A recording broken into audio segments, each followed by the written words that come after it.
Morning. How are you this morning? Yeah, nowadays it's pretty hot. Maybe this Friday and weekend is gonna be really hot. So I heard in my area it's going up to like 93. Maybe if you are in inland, about maybe 95 to 100. So I hope that you guys take care of yourself a better way, not to be dehydrated. Um, I don't know. Uh, if you think about, when you think about philosophy, and the philosophy is really powerful. And it gives a lot of influence on society and the way of the life and way of the thinking and way of the direction. So it's really powerful, but sometimes it's really hard. Yeah, it's really amazing. When I read the textbook and other things, and I can imagine that their capacity of the intellect, and wow, it's really, really amazing. But still, it's not, sometimes even though they, think with the logical reason, their kind of capacity of the intellect is really great, but sometimes still there is some limitation compared with the other philosopher and other philosophy. So when you take this class and then just think about what's going on around the biblical time, before and after, right before Jesus Christ came and after he died on the cross and ascended in heaven, we need to know what happened because there is a lot of dynamics there, right? Like, receive the influence and give them influences. So from today, a little bit, no, it's not around the Jesus time, but still, we're gonna see also prevalent philosophy around at the time, and people around the 6th century to around the 565 century to around the 300 centuries, almost right before the Jesus Christ birth, right? And we can understand that's from the Greek and that's from the Hellenistic culture based on the Greek philosophy. So we can see what was going on, and then today we're gonna see the pre-Socratic Socratic philosophers.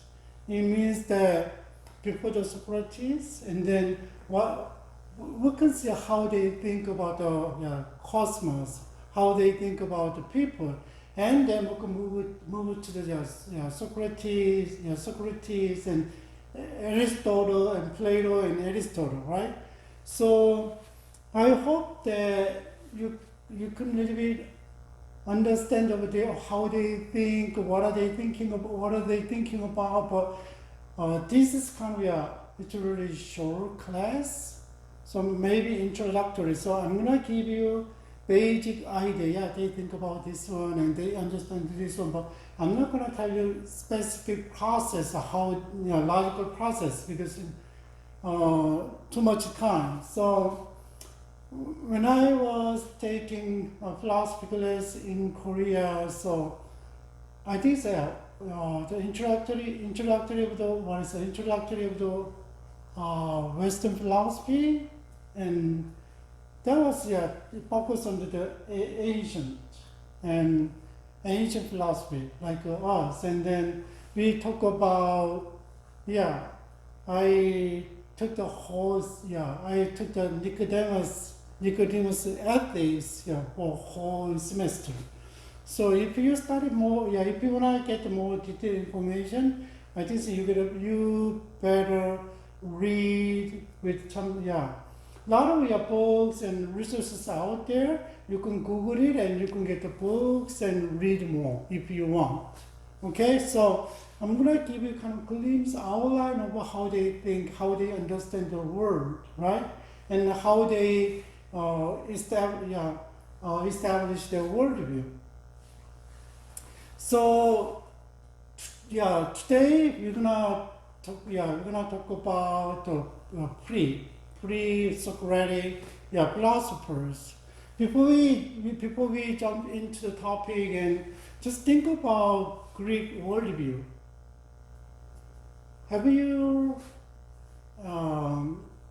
read about the books and myth and all the stories and stories of Greek stories?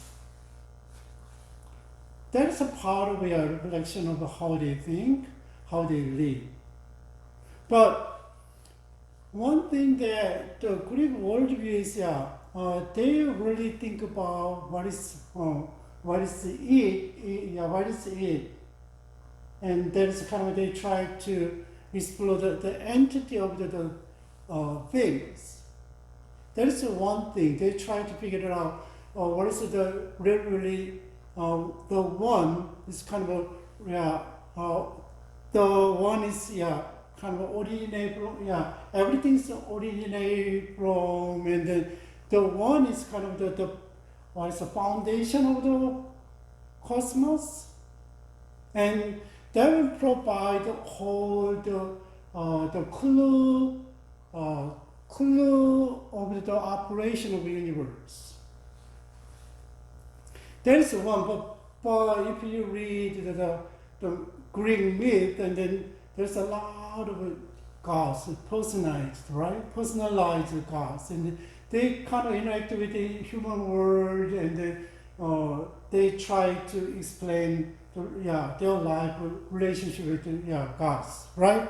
So when they see the kind of the philosophical trend and their kind of old tradition and religion, there is many things out there, but they try to figure out what is the one that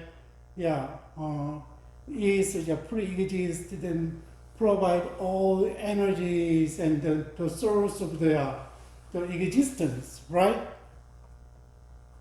So basically, we can see three each from there. That was our book, and the Greek philosophers and Greeks and they don't believe in gods of the God of the Bible. Think about the God of the Bible, and the none of the Greek philosophers even consider the theistic worldview, but they never talk about the God that we believe, right? Because they try to figure it out, but they never.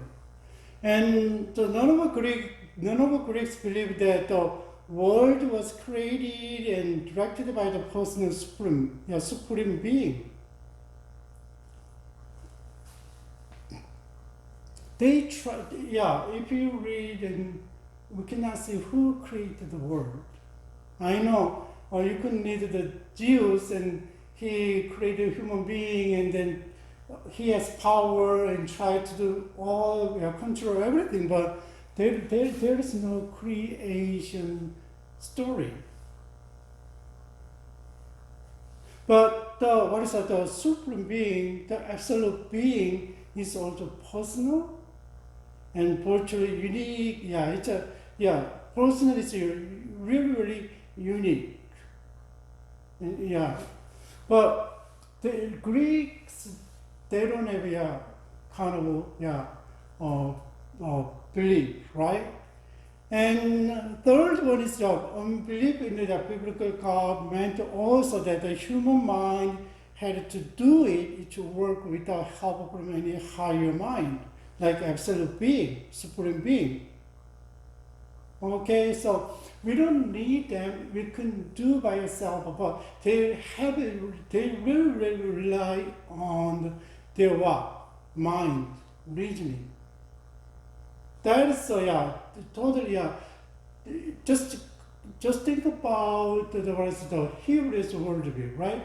totally they rely on God. But the Greek worldview, they don't rely on God. And instead, they rely on their mind and reason, and reason.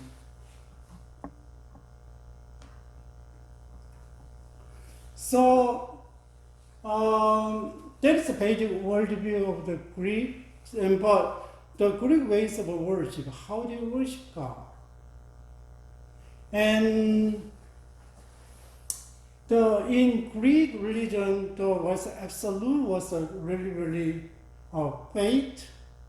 Sometimes it's symbolized with Greek women's, but still in the religions, the faith covers not only life and death, everything is between as well. The faith was the covers birth and death, must cover all the events leading to birth and death. It means that already given, so we cannot do anything, right? That's a Beijing mind. So, what is it? Do your word. It's a Christian philosopher, and he said that the Greek religion, all the religion, defied the ever-flowing stream of organic life, which issues from the Mother Earth and cannot be bound to any individual form, right? That's the ever-flowing streams. And the deity of this religion are more perceived. They cannot change. So this shared stream of ever-flowing organic life, that's kind of their mind. Their mind is kind of captured by their word, and they try to explain, and they will not see the word, right? That's But just think about the human beings, right? It's really limited, right, to the body form, right? So just think about human beings are subject to the horrible fate of death and what? And designated by the Greek terms, this one, ananke and hemamene tuch. So eventually, their mind is all fixation of life is individual figure avenged by the merciless of the fate of death in the order of time. So think about this dynamic between birth and what?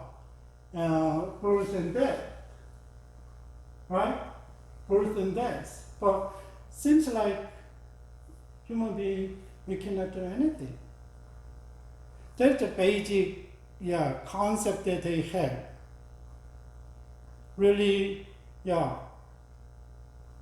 But the old religion, nature religion, gave away the religion of Olympians God. Do you know how they interact with human beings? And the transformation was not too great, right?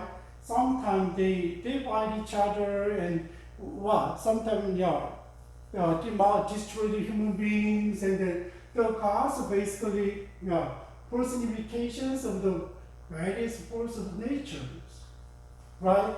Okay, like the Poseidons of the sea, and Hades of the underworld, and Apollo of the sun, and Hephaestus of the fire, and they have a lot of different gods. But the old religions were shapeless. The religion was shapeless of the chaotic. There is no form. Just based on that's we said the myth, right? Based on the myth, stories.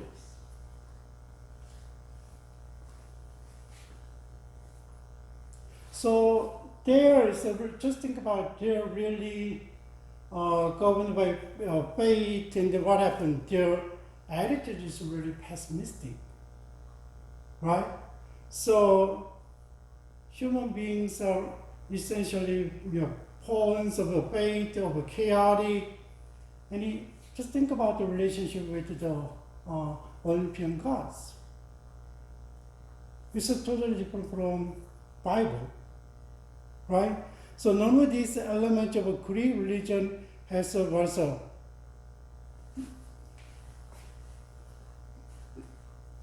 moral characters, right? They don't help human beings like this, like a God. We say our God is at a very present help in trouble. This is like a totally different gods that they have.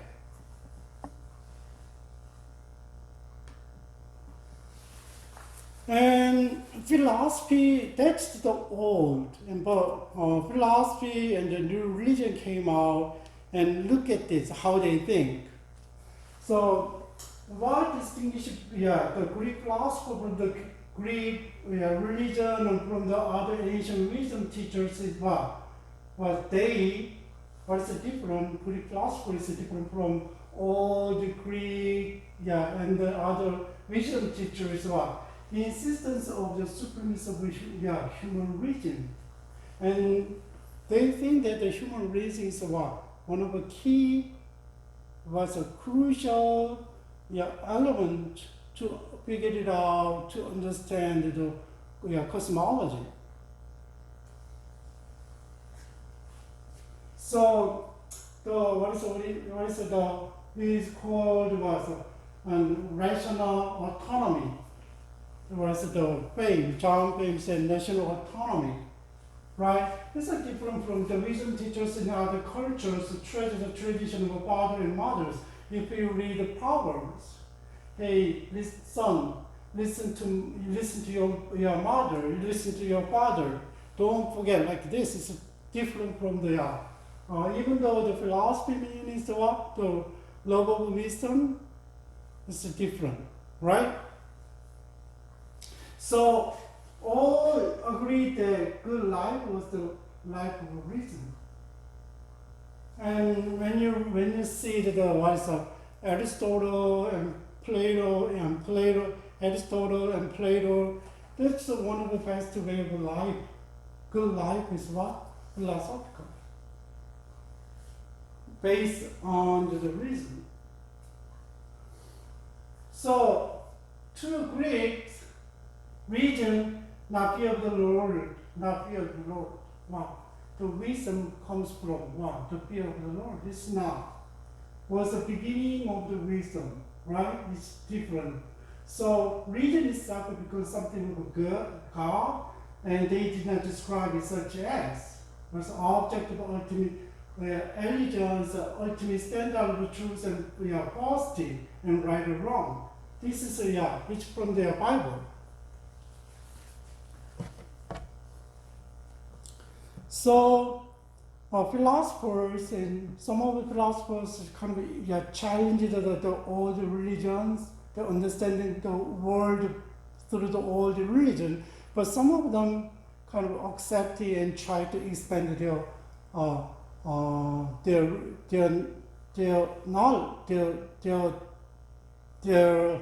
knowledge.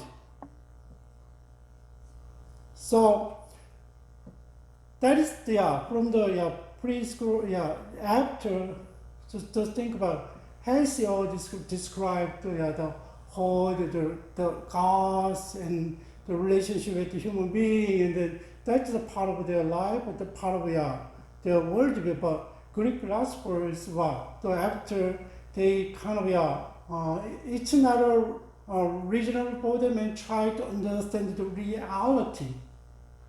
Who is the one? Right? That's a philosophy, and then they rely on their reason, right? Mind, and that's why it's a new religion. Just think about it, and enlightenment, it's not new, right? And just think about Christendom. Christendom is started 312 when Constantine accepted Christianity to their country, right? And then kind of government and religion, Christianity is one that we called Christendom, which influenced the Middle Age. But right, 17th centuries and then 18th century, think about what happened in the Europe. Enlightenment is industrial revelation, and that was changed the world. Especially Enlightenment, think about Renaissance and Enlightenment, they heavily, whereas the Renaissance is kind of go back and try to reorganize, but Enlightenment is what? Heavily rely on your reasoning and what? Empirical study, we call the science. But when we see that also Greek Socrates philosophers, they come against the stream of the society in terms of religion. They try to understand the world a different way, like enlightenment, right? So enlightenment is not new. When you study histories and then here and there, people are really creative and their intellectual capacity is really great, and sometimes nobody can understand what they are thinking, how they get. But still, they try to explain in logical reasoning.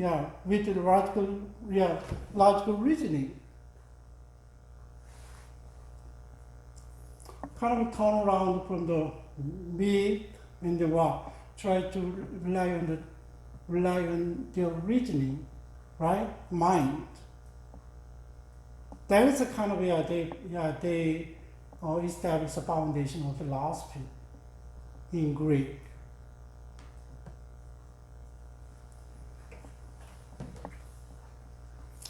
So who are the pre-Socratic philosophers? You know, pre-Socratic philosophers, the people of Socrates. And they were Greek thinkers who introduced new way of inquiring into the world in the 6th and 5th century BC, like 500 and 600, right? Around 400. I mean, so they are really interested in cosmology, the beginning and the substance of the universe, how the universe started. Do you know what kind of philosophy? Subdivision. So metaphysics, right? And that's why they try to find explanation based on the natural law. Natural law means as it is. Look at the kind of the season of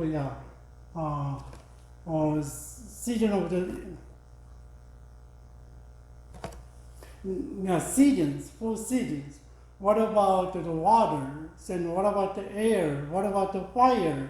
And maybe they really have deep insightful observation and try to read that, maybe they try to understand the universe.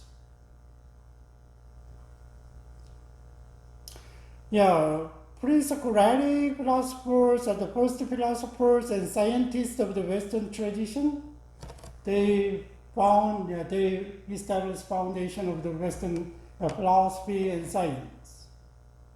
And most of them wrote at least one book or some piece of their prose writing here and there, but there's no complete work survives. So, pre-Socratic philosophers, and they can get a lot of source from Plato and Aristotle and here and there, right?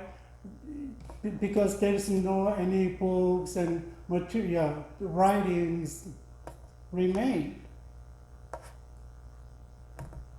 So here is who really contributed to the pre-Socratic philosopher studies.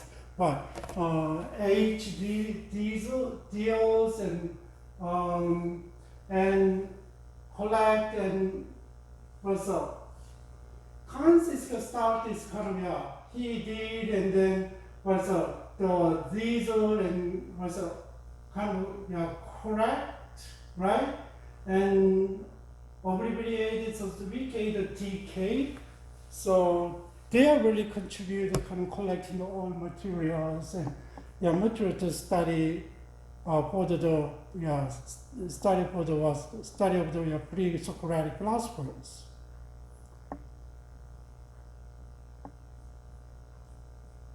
So Hesiod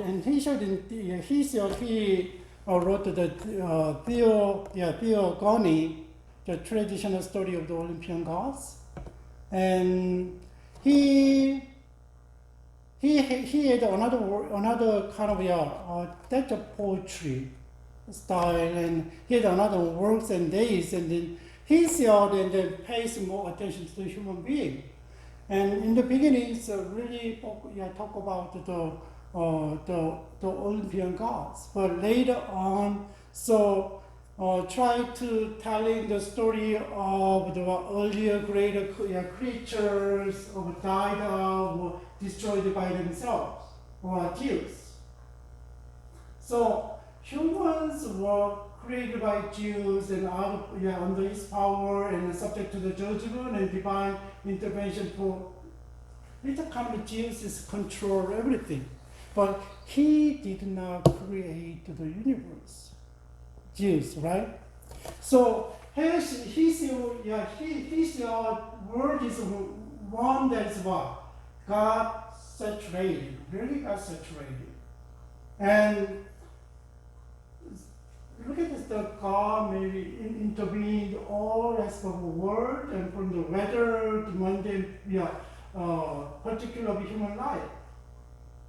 So humans limited as they are by time, location, kind of narrow power your perceptions must accept and cannot ultimately understand.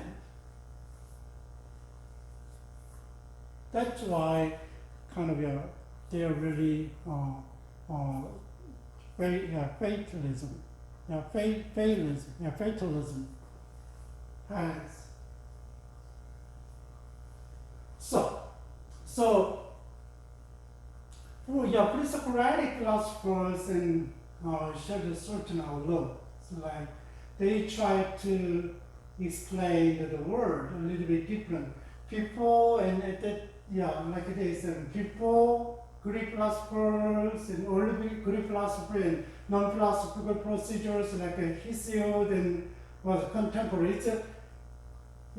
Pre-Socratic, thought exhibit a difference between not only its understanding of the nature of the world, but also its view of the sort of explanation of the world, of it that is possible. So we can see how they understand the world and then how they see the kind of explanations, and then that's the kind of pre-Socratic philosophers. That is a general category that pre-Socratic philosophers had. First of all, some Milesians. What's Milesians? So people kind of who lived in the city, Miletus in Minor Asia at the time, like Turkey, around there. So Milesians, they're interested in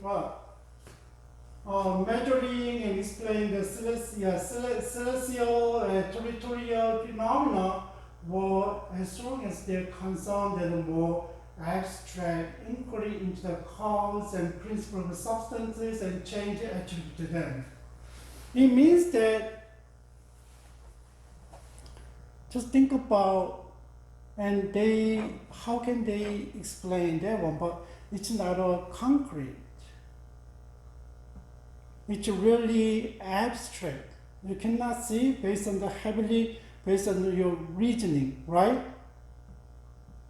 And they try to understand the world in the way. So, okay, what is the causes? What is the principle of substances? And what is the change? What's going on and how they change? But militians are really, they deserve to be called philosophers. Even though sometimes it's not clear statement of this view or specific arrangement for argument for them cannot found in the surviving fragment or testimonia, but still we consider them, they have a philosophical views. So, yeah, pre-Socratic claimed that there was a single enduring material stuff. Single enduring material stuff. That is both original with all things and what? Continuing natures.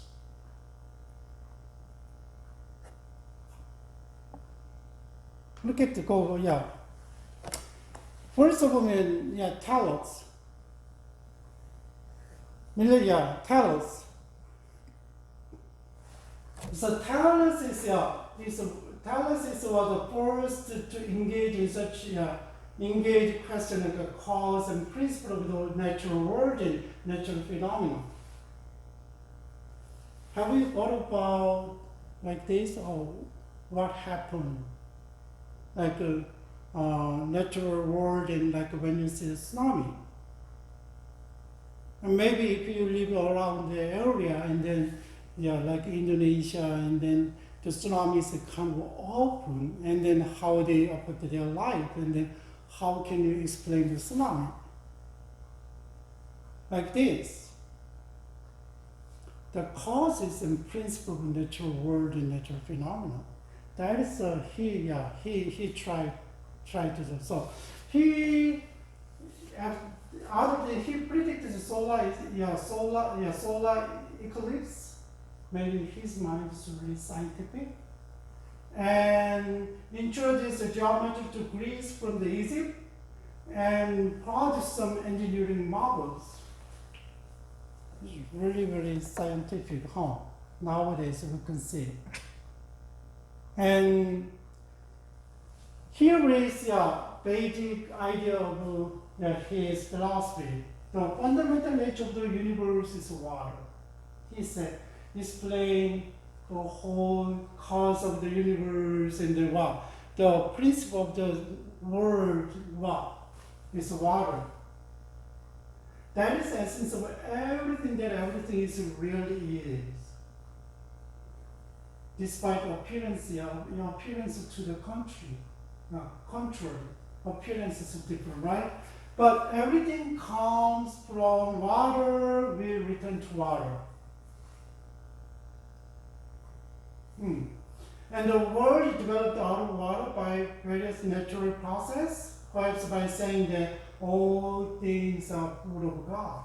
But still, he tried to explain the universe with water, but all things are full of gods. Still, he has influence of Hesiod, right? The myth. The Greeks' basic, it's a worldview. So Thales is the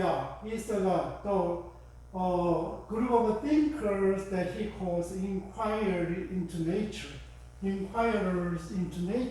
So he's not a mythmaker or a poetical mythmaker, but he little bit he's a different inquirer into nature. So it's different from the myth maker, like a Hesiod, right? Think about how can you understand the universe and everything by water.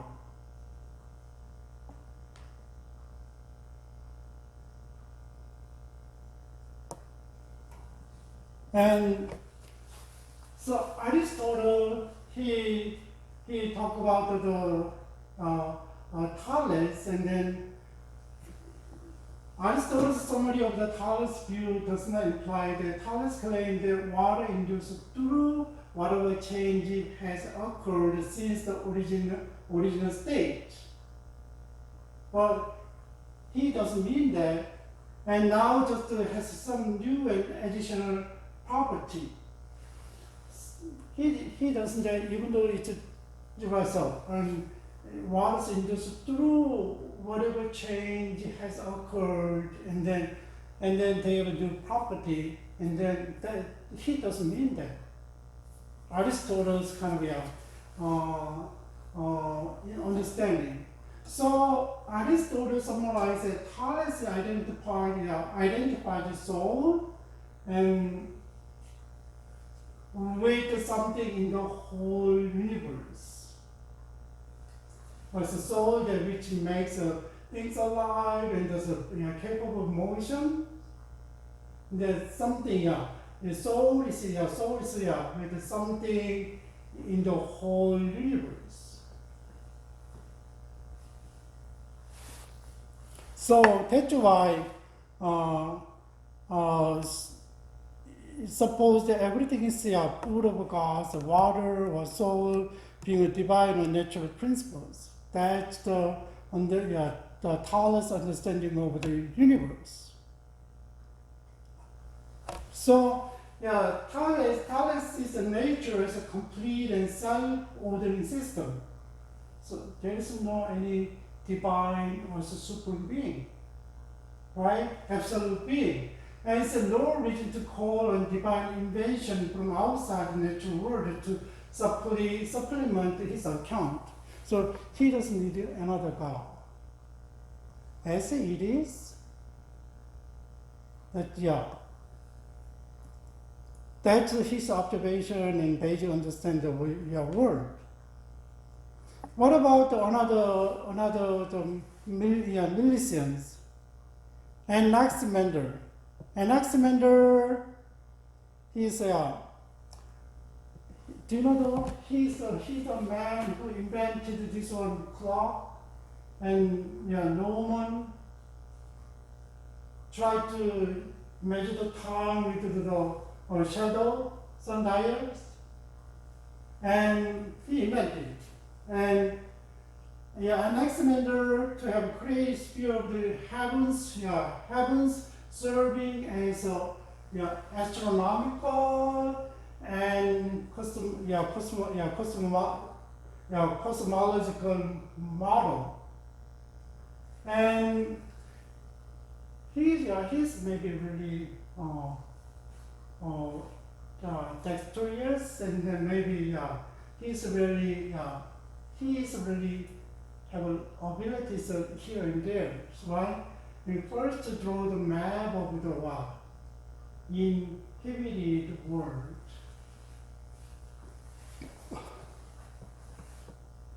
So Anaximander understands the universe is what? The universe is what? Is all the nature orderly natures. And the order is internal rather than the imposed from outside.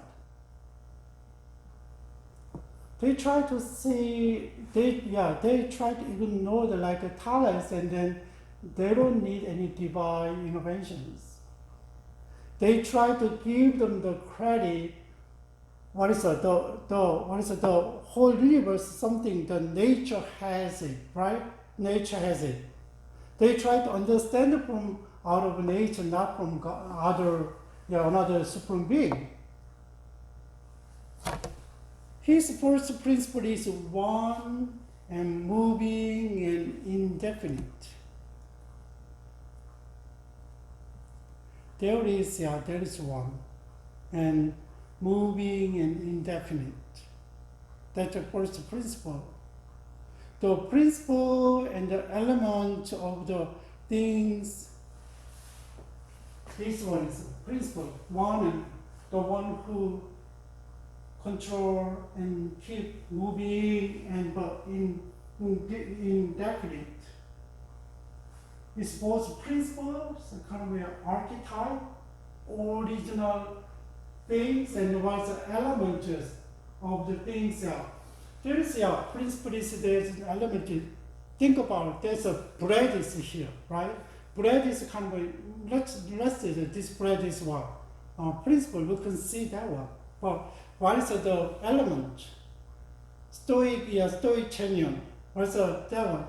How can you make a lot of different ingredient elements, right? They put together. So he's the first one to introduce the name of the principle. He's the principle, right? Before they don't use the principle, the word principle, but he says that it is neither water nor any other element. Like the Thales, no, there is a principle is there, but it's not that kind of water, but something is there. Something other indefinite nature. So indefinite is apeiron. There is something is there, but we don't know what it's like. That is his understanding of the universe. Look at this, and then some other indefinite apron nature, apeiron nature, from which comes to be all the heaven and the world in them, and those things from which where there is coming to be in the future, still in the present, in the future, or the things that they are, and also those into which is passing away. Just think about, and that's the one. The past is there, the present is there, and what future? Like God. Already He was there, and He is there, here, and then He will be here and there, right? That's the kind of principle that he understands the what? The apeiron, right? The principle.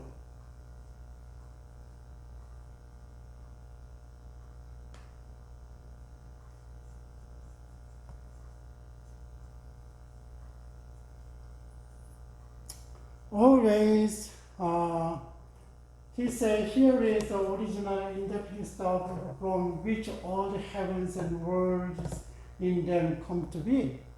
There is original stuff, but he doesn't know what it is like, and he just assume, right, in region.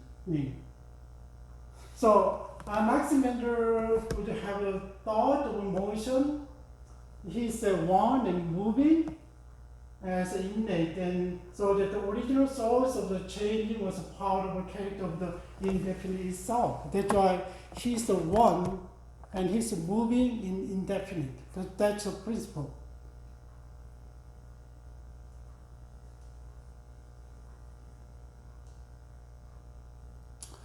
So he claims that the indefinite apeiron something generate opposite hot and cold.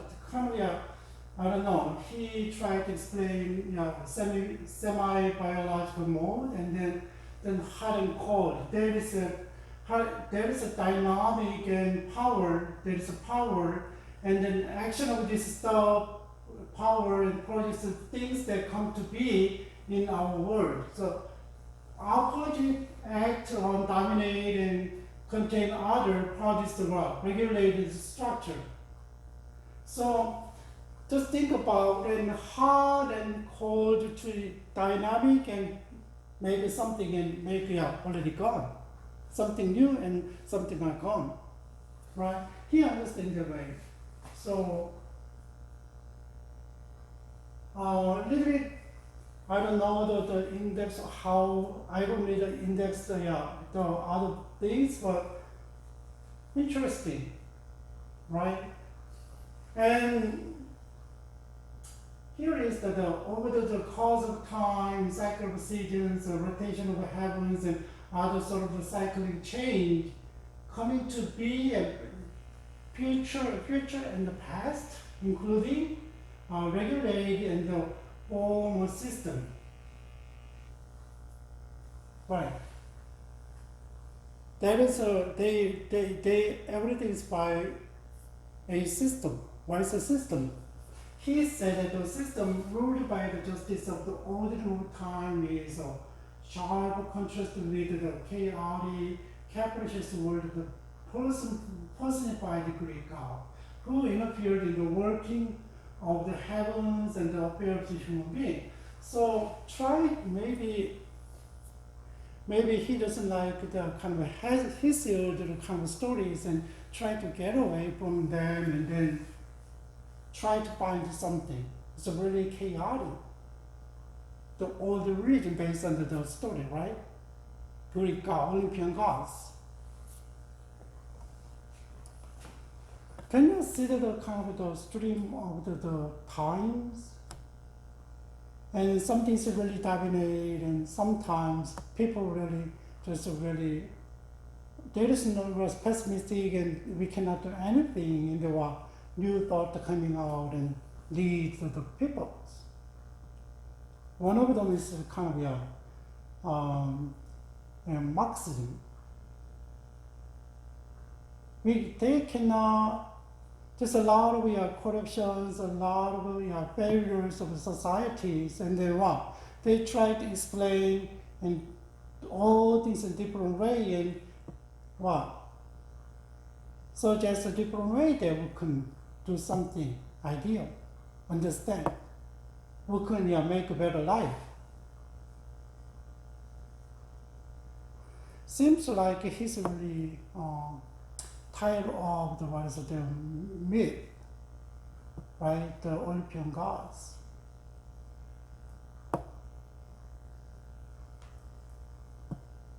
Another the Milesian is Anaximenes. Anaximenes is what? He is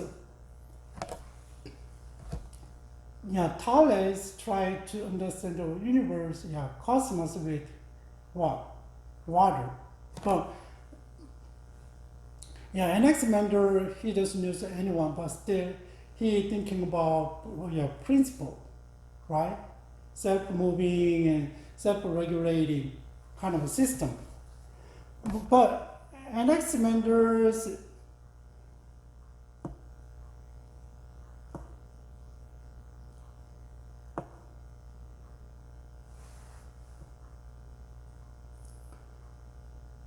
and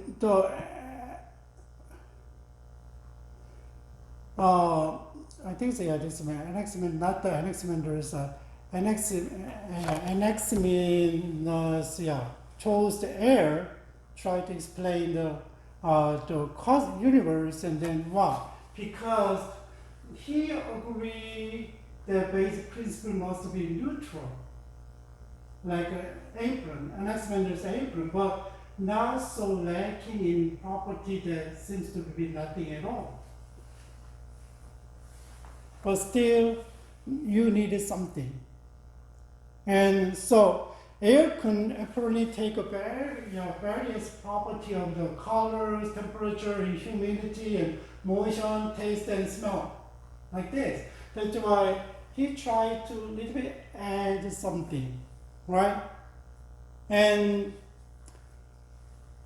so according to Theocritus and his natural mechanism, that is all. And natural mechanism for change. That one is kind of provide how change, right? Basic, he provides basic mechanism of changes. It is the condensation and rarefaction of air and naturally determine the particular characters of the things produced from the growing, originating stuff.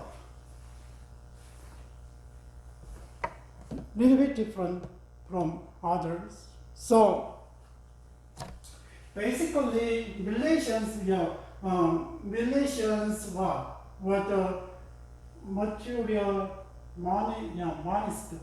They don't think a lot of different things, just try to explain the universe with one thing, right? Water, air, maybe the principle. We don't know what it's like. And they committed to the reality of the single material stuff that undergoes many alterations, but still the change is there. And then what? X-minus and what? Added some property, right? But persisted through the changes. Still. That is their understanding of our universe. What about Xenophanes over there? Xenophanes. Xenophanes. And Xenophanes is another the guys was Heraclitus further than the Milesians, not only through their focus on the human subject and expanded the range of the physical explanation. So usually the what is to think about the Milesians really focus on the physical explanation of the universe and try to understand. But it's Xenophanes and he extended what? Their study to the human subject. But also you are investigating the nature of the inquiry itself, right? So he's kind of deep to understand.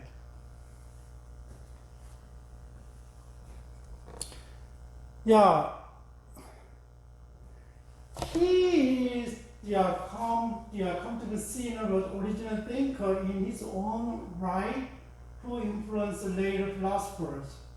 Where what? He gives a lot of influence to other philosophies later in what?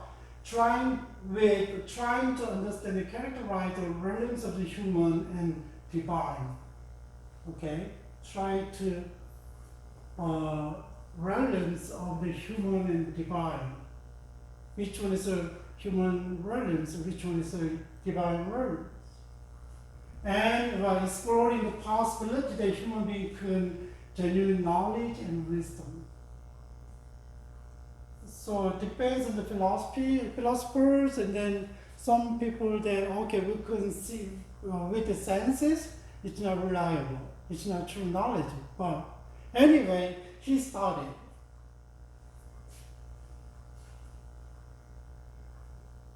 So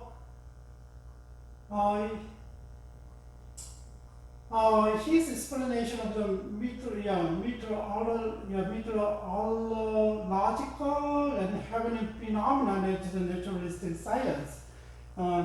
He was really have thorough observation of the atmosphere. So meteorological in the science, atmosphere kind of science, and that's why he really observed the nature very well. So he claims that all meteorological phenomena, clouds, colors, moving, all things.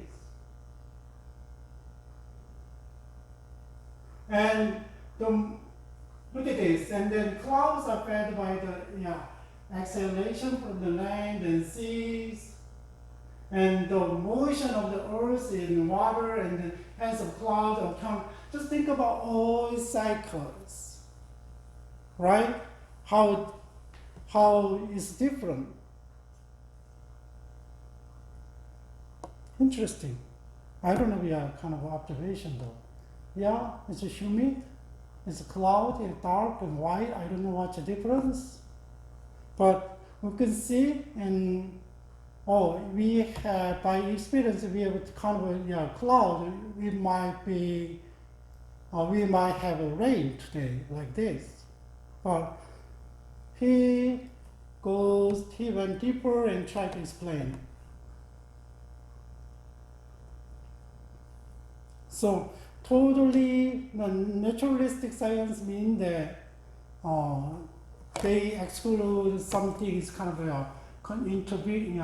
Someone is intervening on nature, but once as nature it is, and they try to figure it out what's going on. What is right? Basic principles.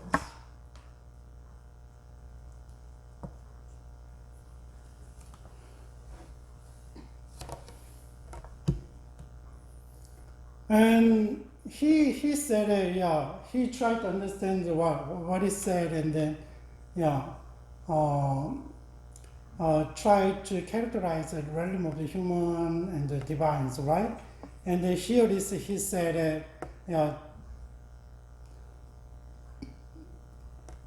and that is his kind of basic logic, and X is really Y, where Y reveals the true character of X. That's what he said. That's basically his logic to explain. So Xenophanes is what provides a account of phenomena often taken to be a sign from the divine. So divine being is there, is a very comprehensive and controlled cosmos. Just think about and other militians, they kind of exclude as an absolute being, divine being, right?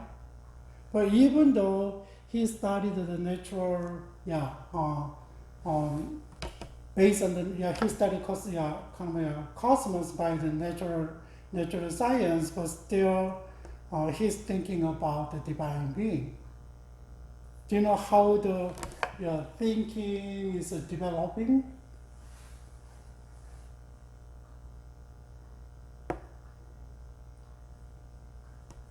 So here is that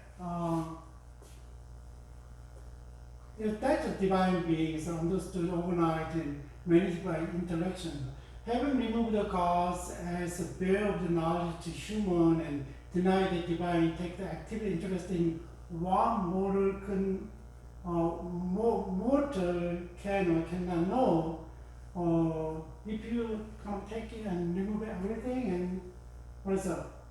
Xenophanes asserts that the conclusion to be drawn to his naturalist interpretation phenomena. Okay, the phenomena may be the sign from divine, and so the gods are not going to reveal anything to us. We are epistemologically autonomous and must rely on our own capacity for inequality. Eventually, but still open, but he said, okay, that it depends on us, our capacity for inequality. So have to inquiry, so you have to kind of use your mind and reasoning still.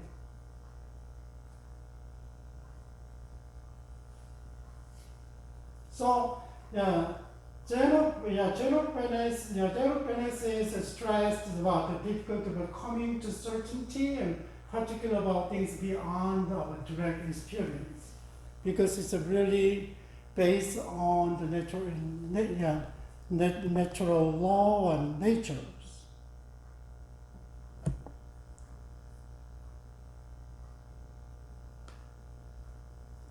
It's a different, right?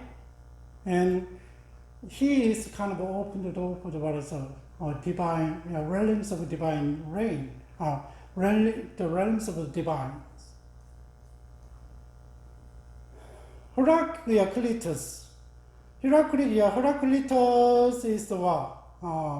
He questioned about knowledge and nature of the world. Still, always the Greek philosophers, and they really inquires of natures. He used the logos. Which holds forever. And logos is the kind of the absolute being. Here and then he is the clear that he represents the objective, the law, like a principle that governs the cosmos. That's the logos. Who is governs cosmos? And which possible for human being to come to understand. Which hard to understand? It's a little bit different from the general, general finance, right? General finance is it's hard to understand, right? But still, and Heraclitus, so he said it's possible, right? But it's difficult, but still possible.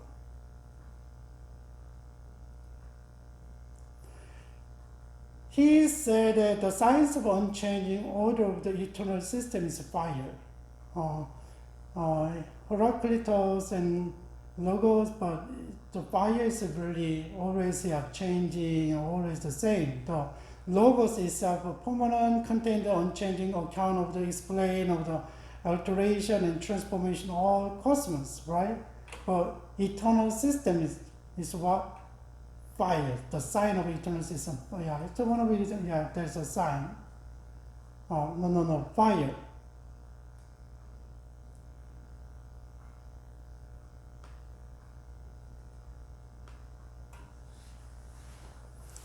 So he's the cosmos is itself and rational rational order. Just think about itself, cosmos is rational order. It's not a kind of chaotic. And there is no changes, and there is no capricious and very intelligible and intelligent system. There is an intelligent plan at work, and if only in the sense of the cosmos working itself out in accordance with the relationship, rational principles. So any orders and this plan, right? It's really cosmos is a really rational order. So everything is not chaotic. So Heraclitus is the claiming that human perspective's law must harmonize with the divine law. But he also asserts that divine law encompasses both the universal law of the cosmos itself and the particular law of the humans. We can see that eventually the human prescriptive law prescriptive law harmonize with the divine law.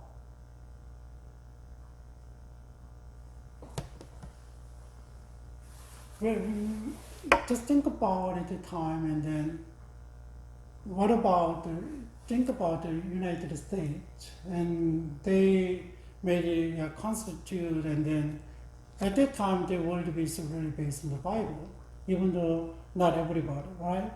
Not everybody was, but still, that's why based on the values from the Bible, and then they try to write a constitution. But like this, and then they try to harmonize with the divine law. But divine law is what? Include every universal laws and the human being laws.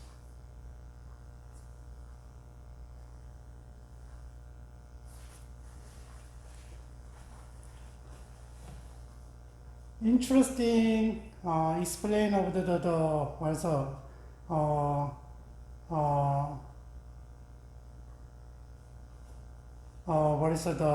system, and maybe let's see, we don't, he said that Heraclitus kind of so the war is a conflict is the one of a power to change and alter that was alteration, change and alteration constitute the process of the cosmos. And kind of if you say that thesis, antithesis, and synthesis, and kind of conflict is the one of if there is no conflict and always a harmony, and we can keep that one, right? But like this and war, and there is a conflict and what, and still, strife is there and what? Why? Try to resolve the conflict, right? That is he said that the system ruled by the war. Like his kind of and all of this is really interesting. Not interesting, but still makes sense. But it's not a it's not a common understanding of others like other people.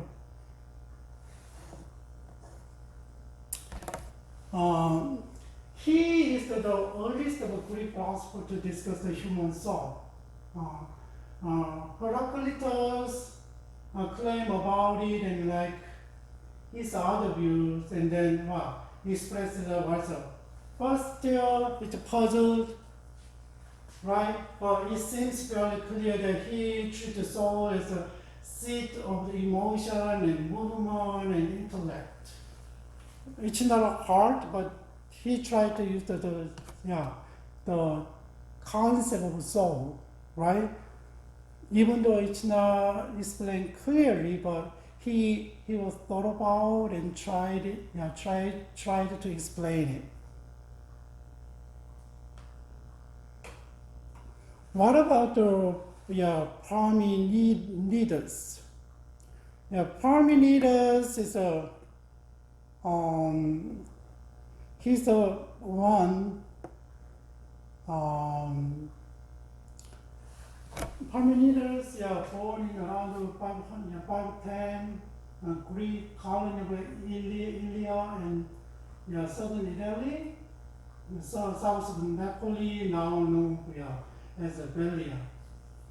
He argues that human thought can reach genuine knowledge or understanding. It means that human, we can have clear knowledge. So there is a certain mark in science that acts as a guarantees that the goal of knowledge has been reached. Do you know how much heavily rely on the human thought? And he claims is that what must be, and there is no, cannot be, and there is this kind of no changes. No changes. And that is what must be is more knowledge than what is what is the contingent people may not, and there is most, right? And okay, kind of most and contingent is kind of different, right? And because he claims that it's most what must be is kind of give the object of the only belief. So in a little bit, his point of view kind of nothing is unchanged. He said something is fixed, but he used kind of coolers, the coolers, and long time ago, when you go to museum and then kind of Greek statues, naked and statues. And that is kind of representative of God of Apollos, as attested by the description of the base painting in the presence of a supplicant. It's the kind of used represent of the youth.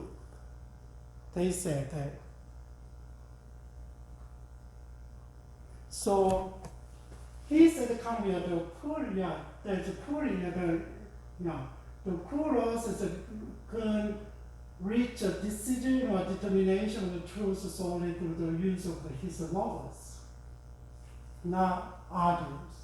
Logos. Logos is mean the thinking and reasoning. It's not something the original hold forever. It's like a supreme being, right? It's a little bit different. And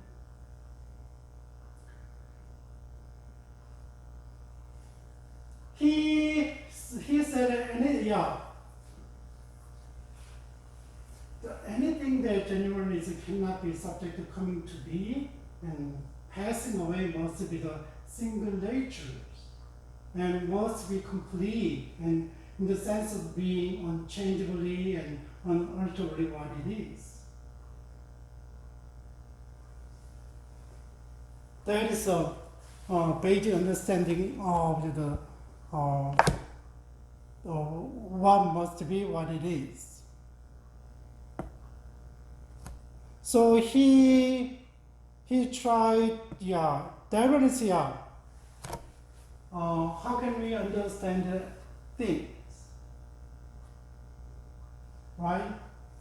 It cannot be unchangeably and unalterably, right? That's what it is. He said he can grasp and understood it ended by thought.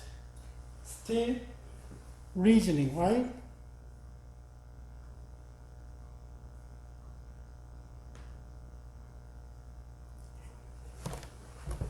And what about the Pythagoreans tradition? Pythagoreans, we are really used to this concept, and then if you see the triangle and this is a right angle, right? You know the formula.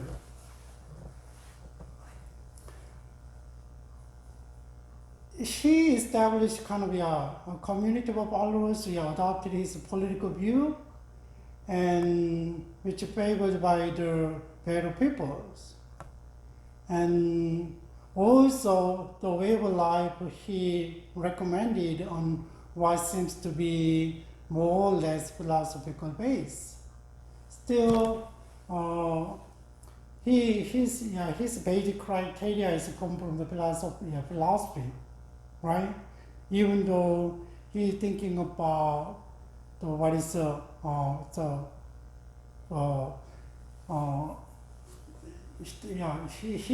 he kind of led the community life, and Pythagorean's way of life included was adherence to certain certain prescriptions. So I think there is a lot of cult at the time, and including religious rights and dietary restrictions. So maybe like some religions like that, right? There was some religious rights and dietary, like Judaism. And detailed treatment of the Pythagoreans and the Pythagoreanism can be found other material. So you can, maybe there is. Let's consider the basic idea of the Pythagoreans, and then he's really advocate the reincarnation of the soul. So we can see how the kind of the philosophy of the thinking systems jumped. They just talking about the soul, Xenophonics, and here is a kind of reincarnation of the souls.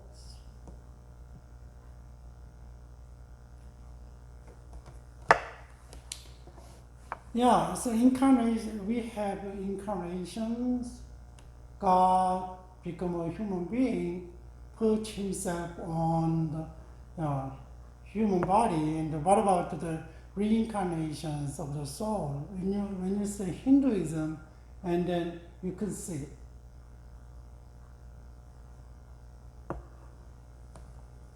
And so, Pythagorean writers really emphasized the mathematical structure and order of the universe.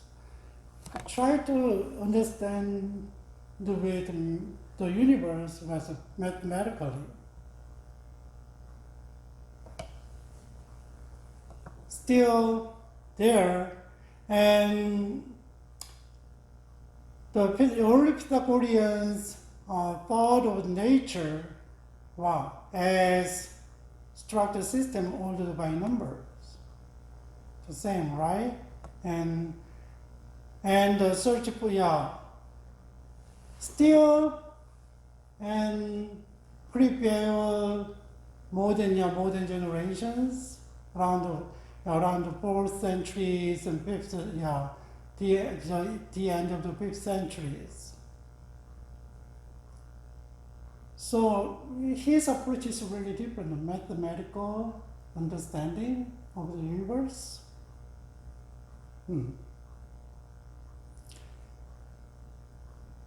But there is a kind of division among in Pythagorean followers, and then one is kind of really emphasized on philosophy, and really so they really inclined to Pythagoreans, and then another who's really adopted Pythagorean ethical and religious and political attitude. So there is kind of a different way of followers.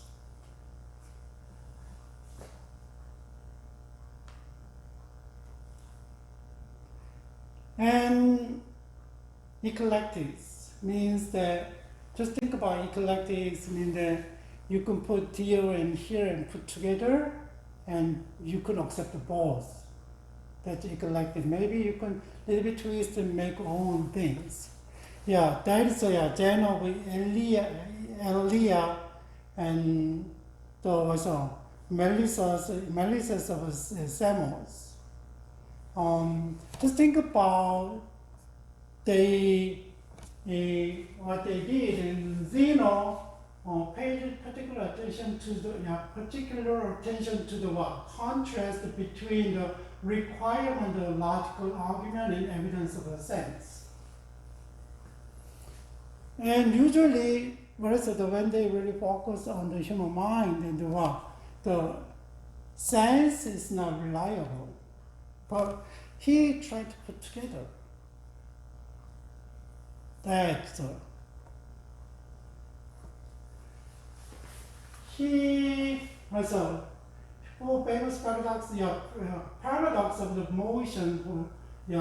He is now in what is antiquity best known poverty, to show that despite the evidence of all around us, the ordinary motion of everybody experiences is impossible.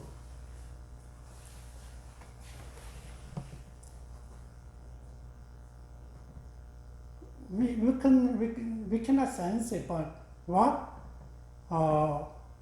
ordinary motion of the everyday experience is impossible. Still something we are going on. That's a paradox. The paradox is claiming that the motion can never be begun, be complete. Which is the dichotomy in the Achilles. Never begun and never complete. Entails contradictions are altogether impossible. That is the motion that he understands.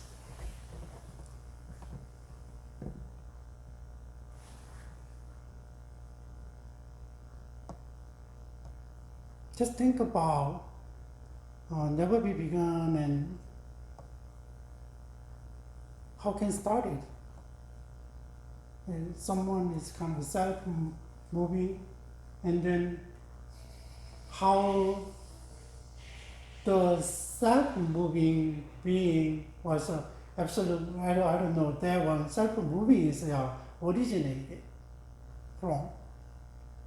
That's a kind of, it's not easy to understand, but they try to understand that way, but there's a lot of questions if you think about their philosophy. And Malthus, and then he expands Parmenides' argument about, he said never changes, right? But he's used logos is a little bit different, thinking and reasoning, a little bit different things, right? And argument about the nature of what it is. What it is unchangeable, fixed, absolute.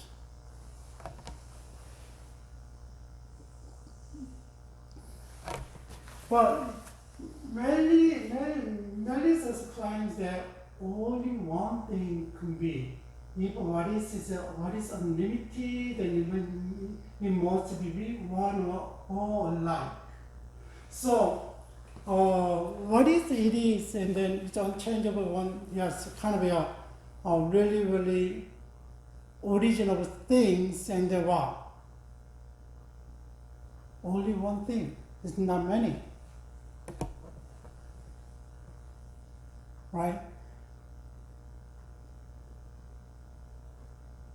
So, he argues against the empty and reject the possibility of rearrangement. Always something is there in the originate from, right? So he maybe which allowed for the appearance of the coming to be and passing away and of a movement, but all these characters are incompatible with the unity of what it is. The one. He's really emphasizing the one. And so he claims that what is the real is completely unlike the world that we are experiencing.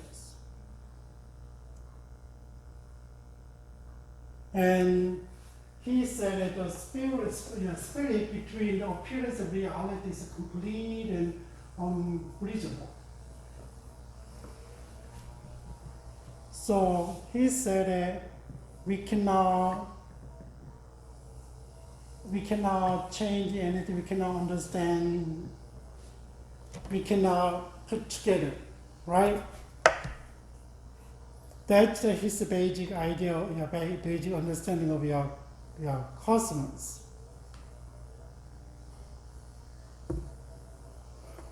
What about Anaxagoras of Clazomenes, and then Empedocles.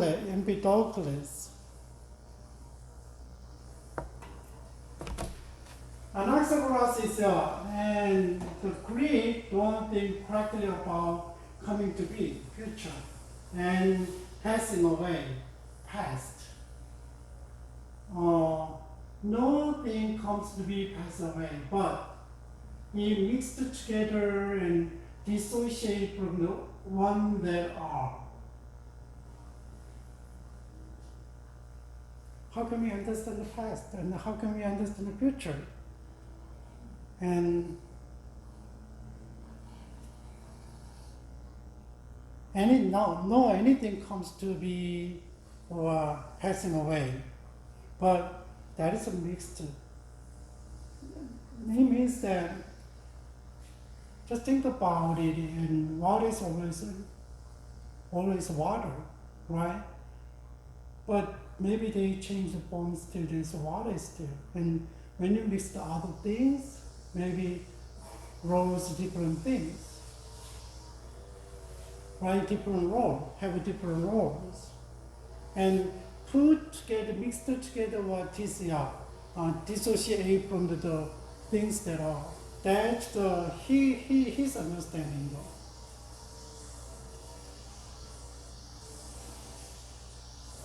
And he suggested that the ingredients are the primary powers that manifested themselves in the mixture parties. The original state was a universal mixture.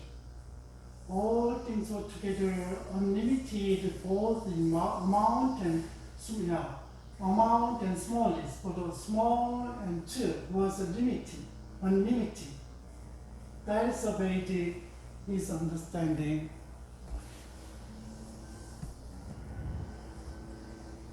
The ingredient,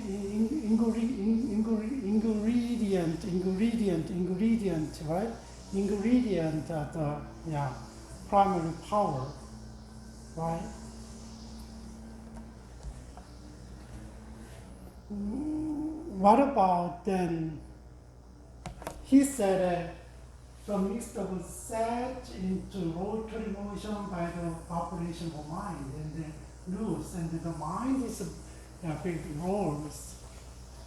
Sometimes just think about when you understand it's like, right, it seems really physical, right? Physical.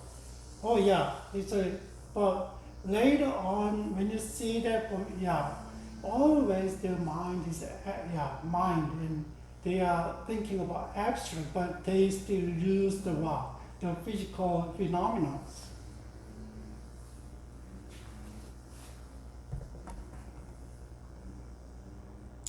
So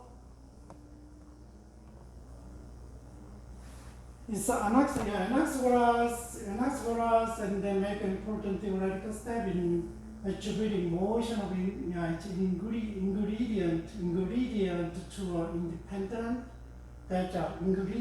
independent intellectual forms. Although both Plato and Aristotle were disappointed with that theory was not properly, but from their point, but the ingredient is independent intellectual force, and then teleological. Teleological means that orient to the goal, final destination. That is his contribution. So the rotation begun by mind, usually responsible for the formation of the heavens and the activity of the great mass of the earth. Right? The mind, that means a kind of your mind is like,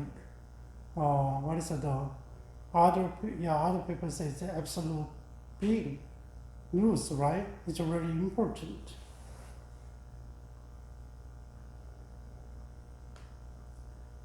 What about Empedocles? He lived in Sicily and recognized the force of the Parmenides and argument against the coming to and also way. And he think about that, and cosmos formed four roots. It's earth, water, air, and fire, along with the multiple forces of the love and strife. You can kind of sense that one. So the basic, and along with the multiple forces, the love and strife. And love simply produces mixtures, and produces mixtures of do things, and strife only causes separation. So his view is more complicated for force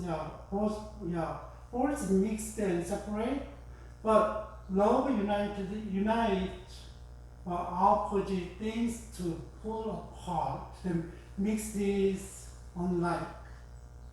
While strife set the unlikes in opposition and segregate them, right? That is kind of there is a love and strife dynamics, and then mixed and separate, mix and separate.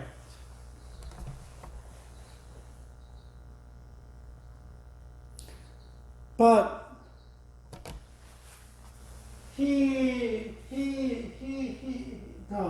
Empedocles in the world. So unending cycle involved the competition,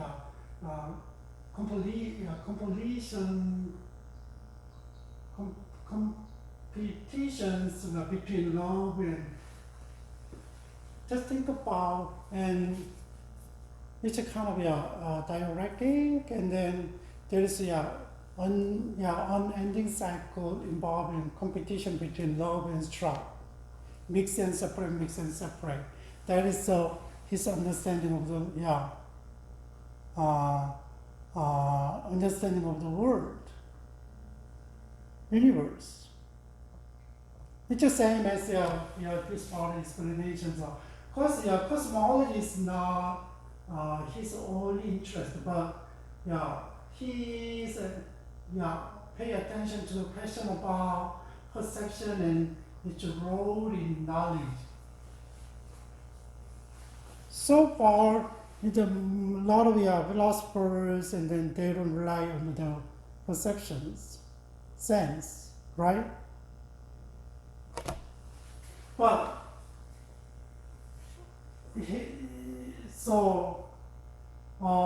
he thought that how one live was important as one as a theoretical commitment. He's coming working on the bodies and psychologies. So he's really influenced on modern physics and purifications, and the cosmological and other ethical religions. That one is kind of a different terminology, but so his kind of work really influential on the modern physics and philosophers, right?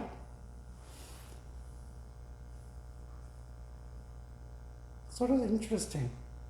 Some people fire, some people is and love and strife. And what about atomism? They kind of understand what is the smallest molecules, right? Molecules, and then understand understand the world with universe with molecules. And they are really radical, because what is real is an infinite number of solid. Infinite number of solid. So uncuttable, unatomizable, unit of matter. That's what is real. So infinite number of solid, and then uncuttable units of. So all atoms are made of the same stuff.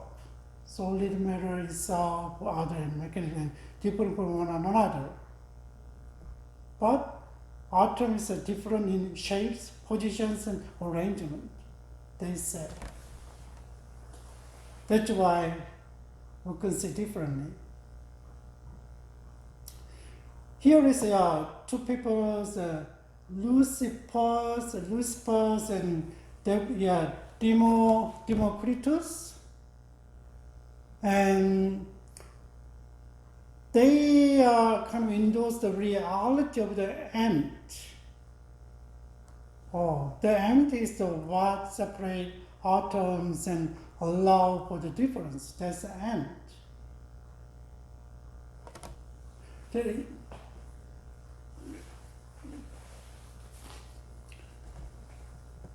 you see that the reality is an ant? It's a separation. Kind of void, and that is his basic, another kind of concept.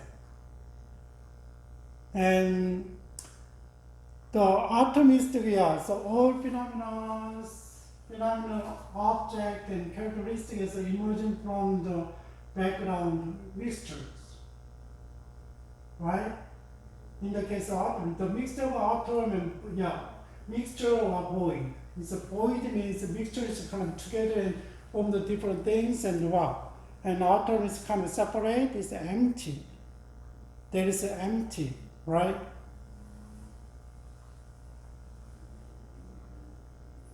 So he said that everything is constructed of atoms, and void.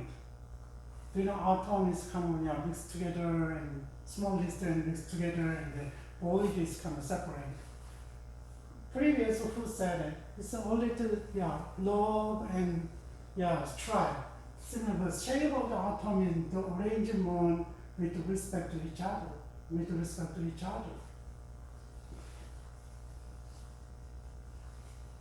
Yeah. So that one is kind of the arrangement is, and shape is what gives the physical object their characteristics, right? That is their understanding of the So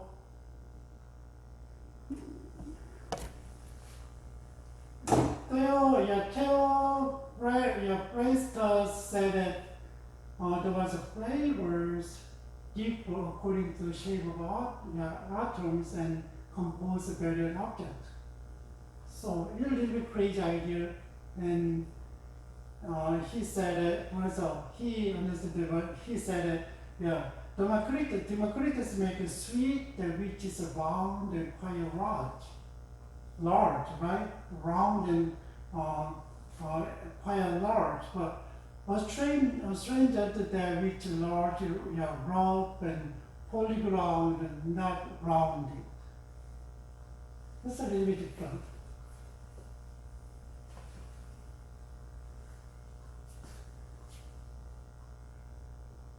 Is another the Simplicius, and then he said things composed sharp and very fine atoms. It's similar positions that are hard and purity. That is a little bit hard and purity is a little bit different there, and those component atoms. With the opposition character come to cold and watery.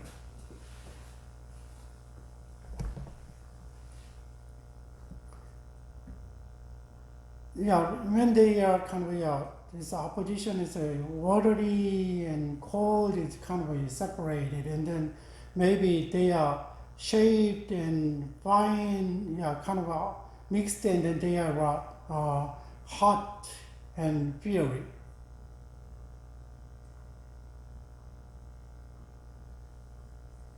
But still, Democritus, and there's two kinds of knowing, one through the sense and the other through the understanding. So the one through the understanding is called the genius, which is the trustworthiness in the deciding truth. The one through the sense, he names bastard, denying the steadfastness in the discernment of the one is true. But still, we can see that what is a genuine knowledge, right? That's atomist. What is the sophist? Sophist, the last one is the pre-Socratic philosophers, and then that is really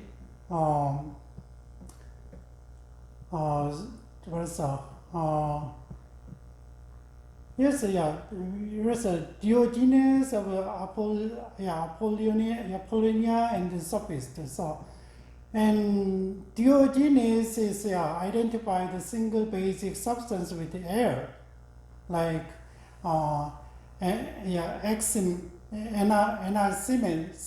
right? Anaximenes. But he he takes care to give argument for the reality and property of each basic principle. The little bit try to figure it out, the property and reality. And he said that things mix and separate and interact with one another, right? And thus all things must be formed of some one single things. So he said that cosmetic system is ordered by intelligence, but still a little bit understanding is really intelligent, right? And he said that also he's fully committed to everything has a purpose, and then his intelligence orders things in good way because right, so cosmic system is ordered by the intelligence. There is Diogenes, and then what about he said that logos is the same. Logos is an auto-present starting principle. It's a really archetype, and then who is mover, self-existing. Who is the last one? The sophist. They are really good at rhetorics, and they really speech eloquently and persuasive, and they always targeted by Socrates and Plato, but they raise ethical and political questions like does law convention ground what is right? Is that the matter of the nature? And they travel. That's a basic question. They use the political aspect and ethical aspect, and then travel around, and they don't have a consistent standard of reasoning, and depends on the situation. That's why, and they teaching the art of rhetoric and skills necessary for succeeding in Greek political life. You don't need to stick on the one solid logic and reasoning, right? And that's why he's really, they are targeted. Just think about what can we learn from the pre-Socratic philosophers. What is the legacies? And look at this. The range of the pre-Socratic philosophers shows that the first philosophers were not merely physicists, right? It's not that they are not physicists, but they try to understand the universe based on the natural law, right? Their interest extended to religious and ethical thought, nature of the perception and understanding, right? And in the beginning, they are doubting, but still try to understand the what sense and perceptions, right? Mathematics, meteorologies, and the nature of explanation, and the rules of matter forms. It's really broad. They are really curious, and almost all the pre-Socratic seems to have something to say about embryology, how start, right, from the what is the things.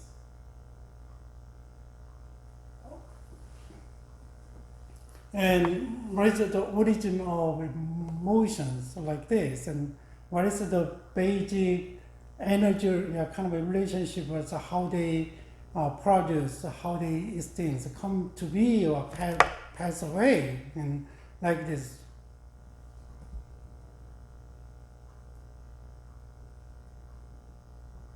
So look at this, and then that is